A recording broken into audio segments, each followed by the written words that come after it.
subsequent series, there's two pieces of fact that I want to relay before I do this retro review for Star Trek from 2009.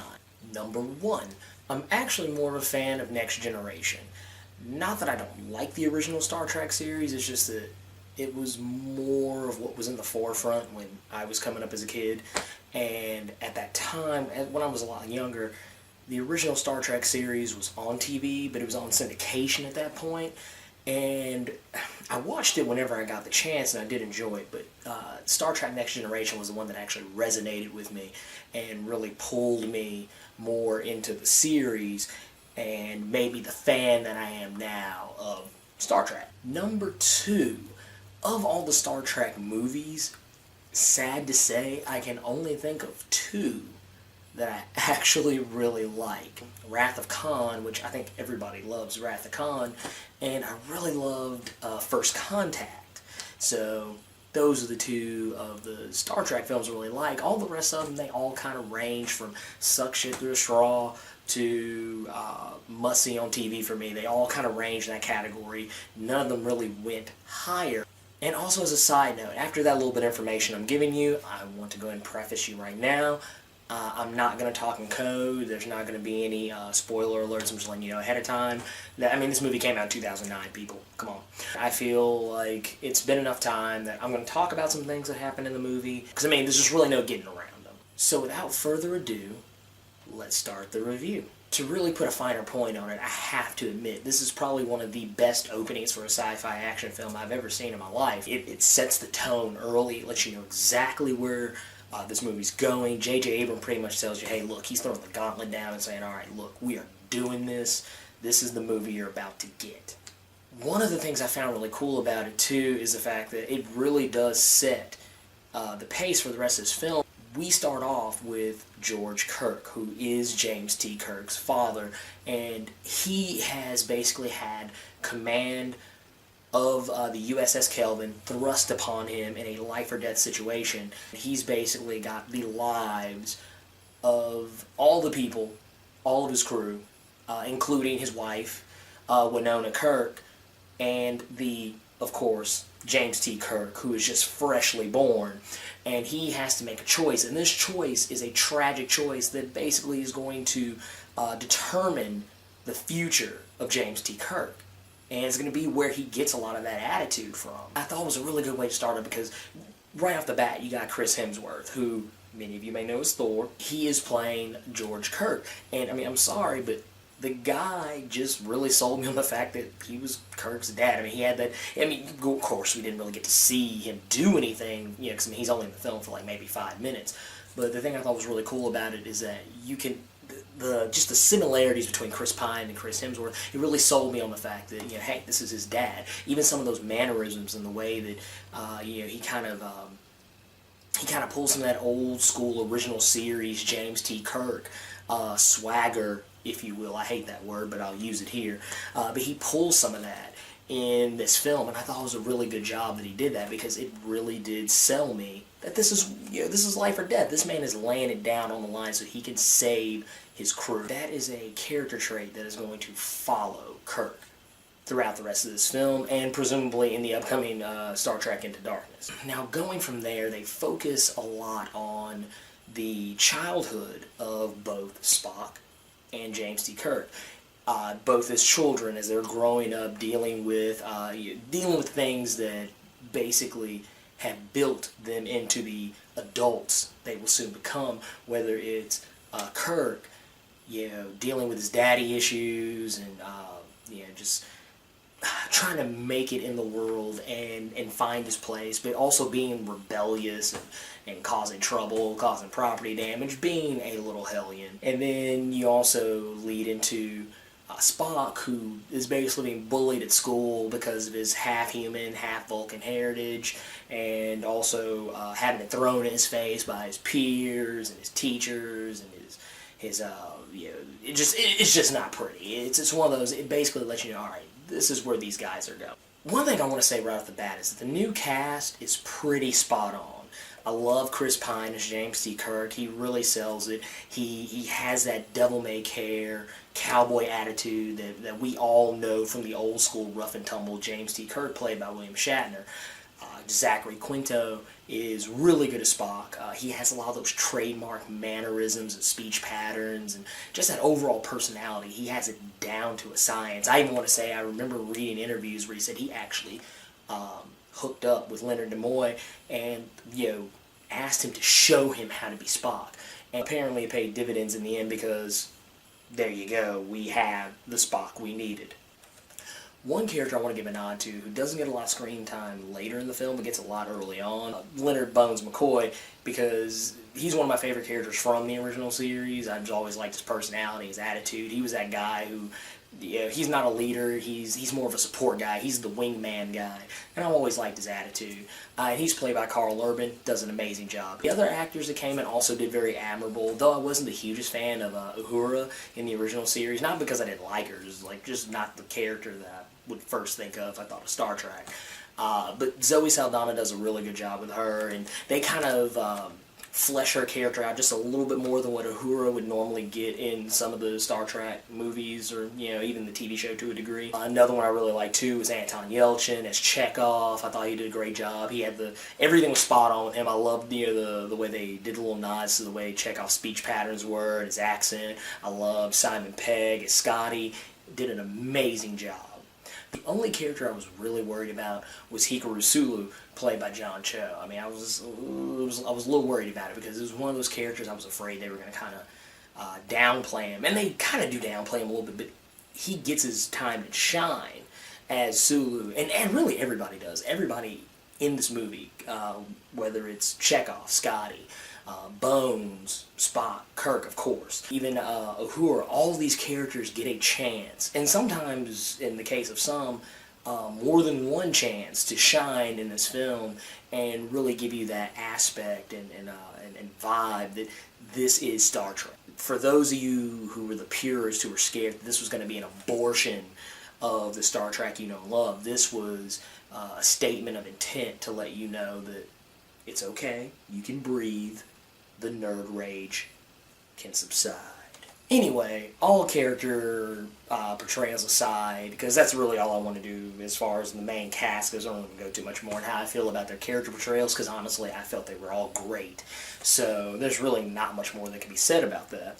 Now, what I do want to go to is where we go to from that childhood moment. They introduce a character played by Bruce Greenwood called Captain Pike, and he is the guy who seeks out Kirk. Well, he doesn't really seek him out per se, he just kind of happens to stumble upon him as he's in a bar being drunk. Kirk, mind you, not Captain Pike, he's a gentleman. With Captain Pike, he sees Kirk and he's like, you know what? I see so much of your father, George Kirk, in you, and I feel like, it's a waste for you to be here, barroom brawling, spending your nights drunk out of your mind, banging blue bitches and green bitches. You need to be in Starfleet. And Kirk is like, nah. Okay, sure, why not? Which I found really funny as a storyline aspect, because, apparently it takes zero paperwork to get into Starfleet Academy. Pretty much you can show up as a drunk off the street, fresh off a bender, and just be like, alright, sign me up. There you go. It's fine, because I like the fact that this movie's kind of fast-paced. They don't really deal with a lot of the little ticky-tacky stuff that most people generally think about when they're making a film, because honestly, it really does slow the film down, or would in the case of Star Trek, and they don't do that, so it keeps the film rolling at a steady pace, so that way you're not just sitting there going, okay, when they're going to get to the next scene. It's really a good move on J.J. Abrams' part, because I feel like it was well directed in that regard. All Starfleet Academy shenanigans aside, they ultimately have to deal with a misfit band of Romulans who are basically playing Quantum Leap throughout the star system, as they are trying to get revenge, and they want their revenge because revenge is a hell of a drug. Eric Bana, who comes in playing Nero, the main bad guy, who a lot of people said they didn't care for, or they thought was too one-note or too flat, or just wasn't very interesting. And yeah, all those things are probably there for you if you're trying to compare him to the likes of Khan or other previous Star Trek villains. I personally didn't have a problem with him, and maybe that's just the lack of Star Trek movie buff in me that sees that, but it's one of those where I felt like, okay, yeah, he snarls a lot. He scowls more than he probably should, but ultimately it didn't bother me very much. I was like, he's actually not that bad compared to villains that I've seen in Star Trek Insurrection and Nemesis and Final Frontier and Generations. I was just like, this is actually a step up. And to be completely honest, I really don't feel like that the weakness of Nero is Eric Bana's fault. I think that Eric Bana is playing him to the best of his ability. I honestly feel like it's more of a flaw in the writing than it is a flaw in the performance on Eric Bana's behalf. I actually think he does the best that he can with what he is given. When it comes right down to it, that's really what it's all about. This film does a phenomenal job in the regard of making sure all the pieces of the puzzle fit together. They make sure that the old timeline fits with the new timeline. J.J. Abrams does a great job basically setting up with this alternate reality. We know the journeys of the Starship Enterprise. We know where they're going to go. We know the dangers and struggles they're going to face. We are actually going to take a different path. And by a different path, that means we're going to see things that we didn't see in the original Star Trek. I think that if you've been keeping up with Into Darkness, the upcoming Star Trek sequel, you see what might be, stirring underneath.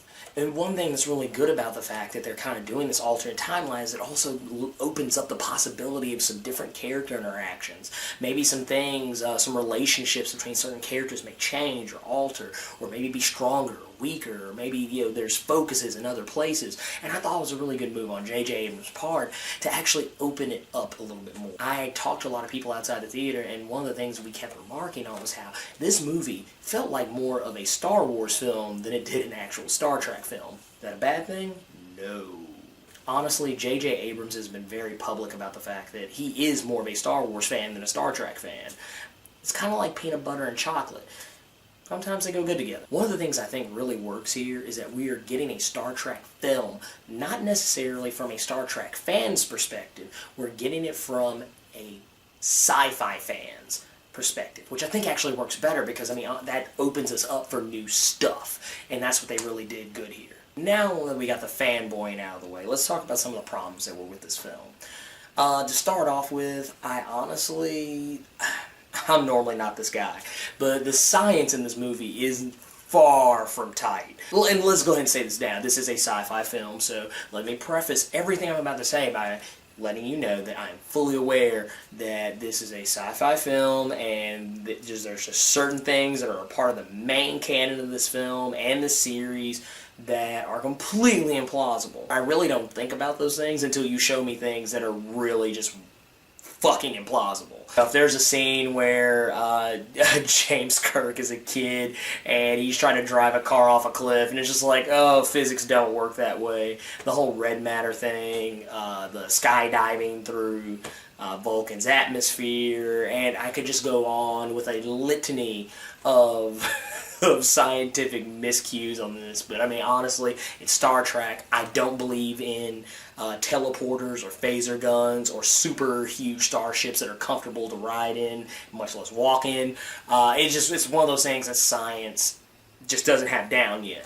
And I feel like in this film, yeah, the science isn't super tight, but it's one of those things that, being the realist here, it's one of those where it's something I can't help but think about at times. Another problem that I have with this film is there is a bit of stunt casting in this movie. Case in point, you have Tyler Perry, who is cast in this film, and I honestly don't know why. I don't know if he's just like a huge Star Trek fan, or he's buddy-buddy with J.J. Abrams, he sold his soul to the devil, I don't know. But and let me go ahead and say this now for those who are Tyler Perry fans, I don't hate Tyler Perry. I just think he makes shitty movies.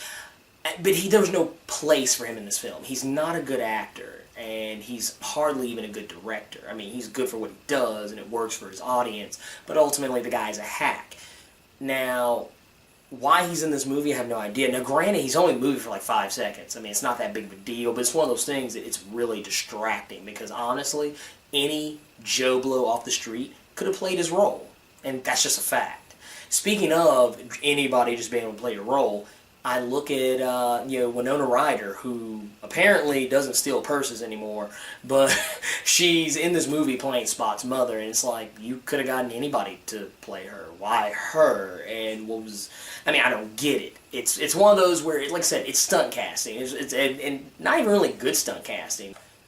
Even after all that, I mean, all that aside, because, I mean, technically those kind of fall more into the line of cameos. I mean, but for a Star Trek fan, there's a ton of Star Trek Saga Easter eggs. I mean, if you're a fan, you will find these things, you will love it. And I'm so glad that J.J. Abrams, who, even though not being a huge fan of Star Trek, still thought to put that stuff in there. And I thought it was a good job, and especially that's also a credit to the writing of this film. All I can say for Star Trek is, give me the Blu-ray. Because I felt like this movie, like I said, it wasn't perfect. It was not a fan-freaking-tastic film, but it is right there with a Give Me the Blu-ray. It is a good film. It's solid. It's something I'll watch again and again and again. And honestly, it's one of those movies that I feel is worth it to own in your collection. And if you're a Star Trek fan, definitely belongs in your collection. Let me know what you guys think. Did you guys love Star Trek? Did you hate Star Trek? I mean, I don't know, what kind of fan of Star Trek are you? I mean, are you a next-gen guy? Are you a Deep Space Nine, original series, Voyager, Enterprise, whatever? Do you love the movies? Do you hate the movies? Keep it real with me like I keep it real with you. Don't forget to comment, like, and subscribe. And hey, stay tuned because I'm going to be dropping the Star Trek Into Darkness review soon. And good night.